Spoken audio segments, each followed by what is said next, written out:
15 tahun? Masya Allah, 15 tahun. Saya berusia 15 tahun, asal saya dari Muna Barat. Apa tantangan terbesar yang dihadapi ketika menghafal Al-Quran? Kan berarti mungkin sebelum di pondok pesantren dulu sudah ada hafalan ya? Apa yang membuat Abu Dzar memutuskan ingin jadi hafidz Quran?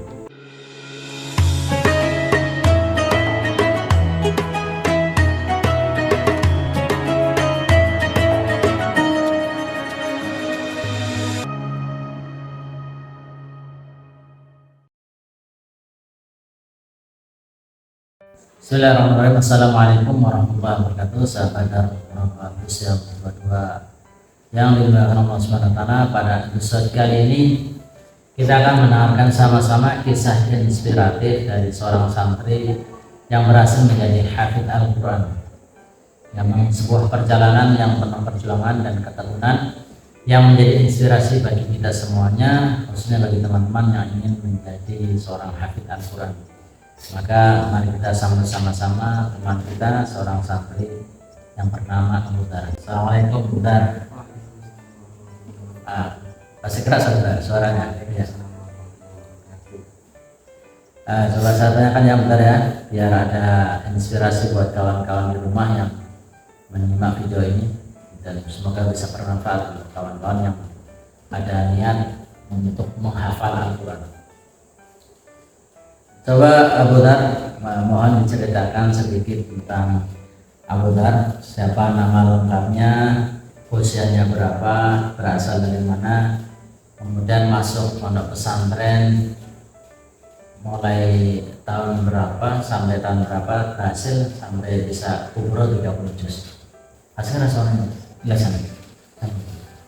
Alhamdulillah, nama lengkap saya Abu Dzar Al-Findi. Ya. Saya berusia 15 tahun. Berapa? 15 tahun. 15 tahun? Masya Allah, 15 tahun. Saya berusia 15 tahun, asal saya dari Muna Barat. Berarti 15 tahun SMP, SMA ya? SMA, kelas berapa? Kelas 1 ya? Alhamdulillah, saya masuk pondok sejak berusia 12 tahun. Alhamdulillah saat ini saya telah menyelesaikan hafalan saya 30 juz Al-Quran.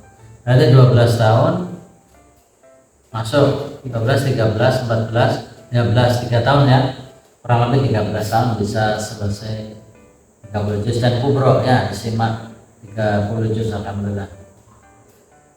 Nah ini luar biasa Pak, jadi inspirasi bagi kita, menjadi anak-anak kita ya Bang, jadi inspirasi yang jelas, dan bisa anak-anak kita bisa ditarget menjadi hafidz Quran ketika umur SMP selesai. Sebagaimana Ananda Abu Dzar Al-Findi dari Muna Barat.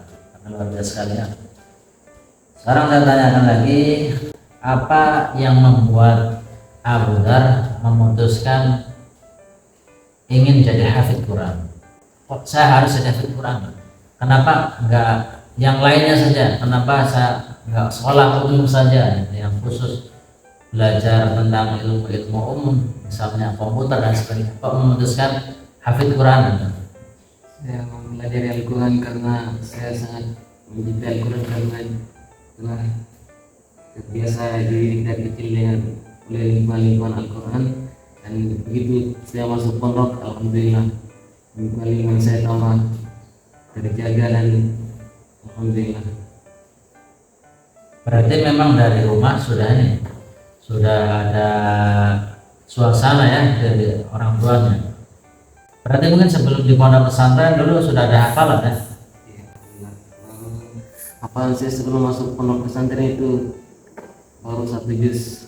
Oh, 1 juz berapa? Juz 30. Juz 30. Tapi memang sudah ada pengalaman kan? Jadi ada pengalaman di rumah, kemudian karena terbiasa menghafal itu di pondok pesantren sudah ada basic. Berbeda dengan yang kawan-kawan mungkin ketika masuk pondok pesantren belum ada basic menghafal, biasanya kesulitan untuk menghafal. Ini juga menjadi pelajaran bagi kita.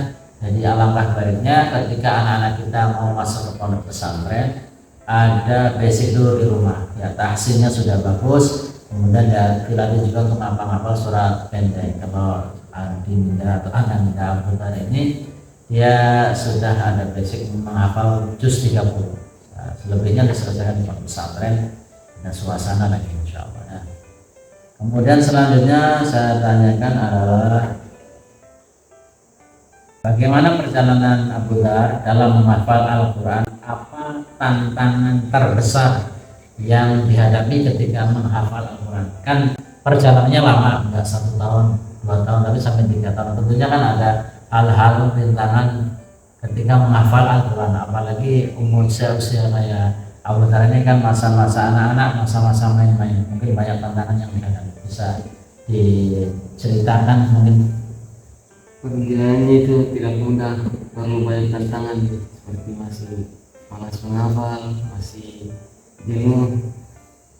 Teman-teman juga ada yang nakal, tapi yang penting istiqomah dan terus berdoa kepada Allah SWT agar diberi kekuatan untuk menghafal Al-Quran. Ada jenuhnya ya berarti ya. Nah, kan kita sering ya kalau menghafal Al-Quran kan mudah.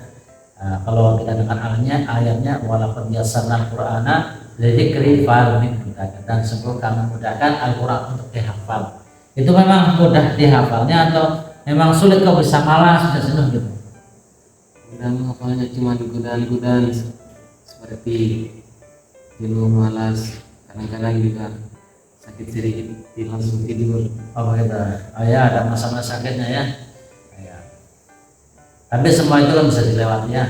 Yang membuat bisa dilatih apa itu? Karena motivasi apa kok bisa? Kalau malas terus saya nggak akan bisa sukses, atau bagaimana motivasinya untuk menghadapi ketika rasa malas datang, rasa jenuh datang, ataupun ada teman-teman yang mungkin mungkin ada sebagian yang usil dan sebagainya. Ketika saya mulai malas, alhamdulillah saya diberi lagi motivasi oleh Ustadz atau orang tua saya agar bersungguh-sungguh di pondok, karena ya di pondok itu tidak akan lama. Ya, ada motivasi ya. Jadi berarti ya hubungannya antara orang tua sama ustadz harus kuat ya. Nggak bisa kita sendiri menghafal Al-Quran. Penting ini untuk kawan-kawan yang ingin mondok pesantren ataupun anak-anaknya yang mau di pondok pesantren. Nah, kita perlu arahkan juga bahwasanya di pondok pesantren penuh dengan tantangan, terlebih menghafal Al-Quran.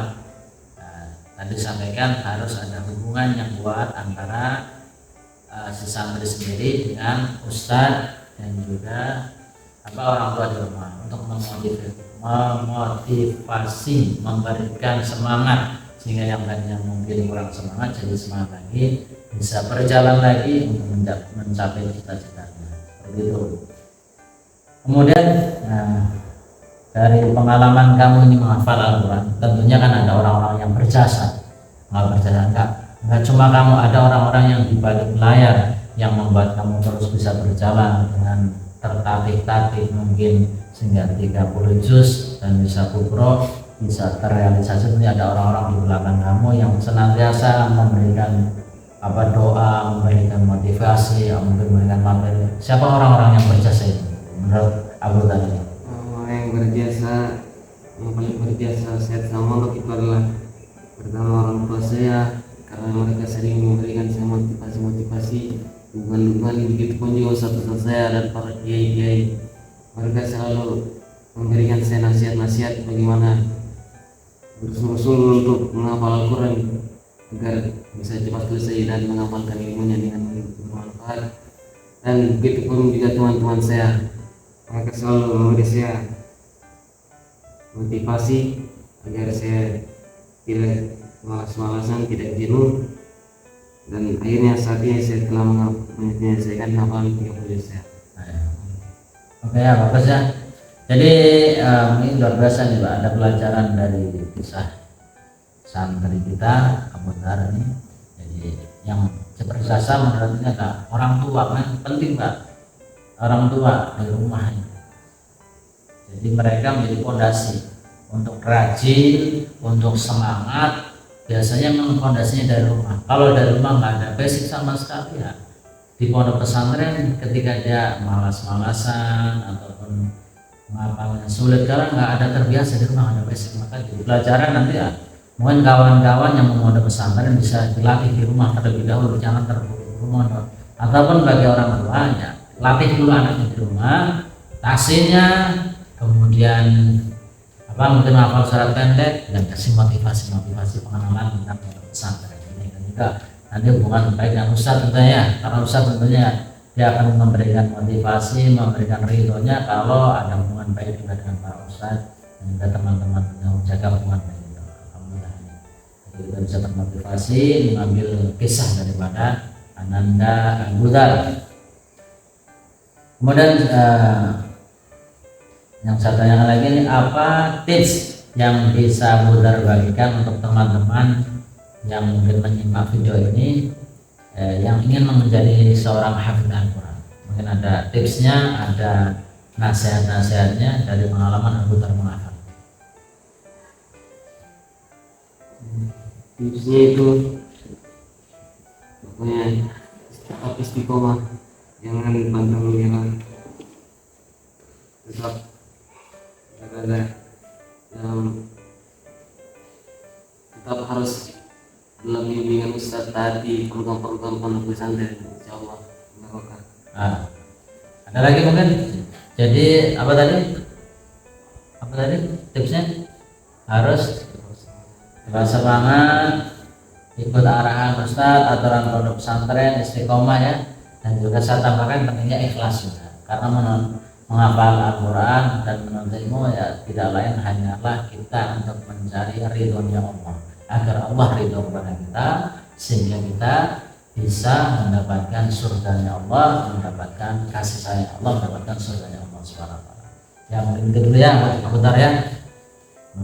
Semoga apa yang kita bicarakan ini bisa bermanfaat bagi kawan-kawan atau orang tua yang sedang menonton, bagi anak-anaknya yang ingin dipondokkan ke pondok pesantren khususnya Tahfidzul Quran. Terima kasih sudah menyaksikan episode kali ini tentang kisah inspiratif seorang santri yang berhasil menghafal Al-Quran 3 tahun, 30 juz dan kubro disimak 30 juz sekali bro. Jangan lupa untuk like, subscribe, komen agar tidak ketinggalan konten inspiratif lainnya dari Darul Ghuraba Official 22. Semoga bermanfaat. Sekian dari kami. Assalamualaikum warahmatullahi wabarakatuh.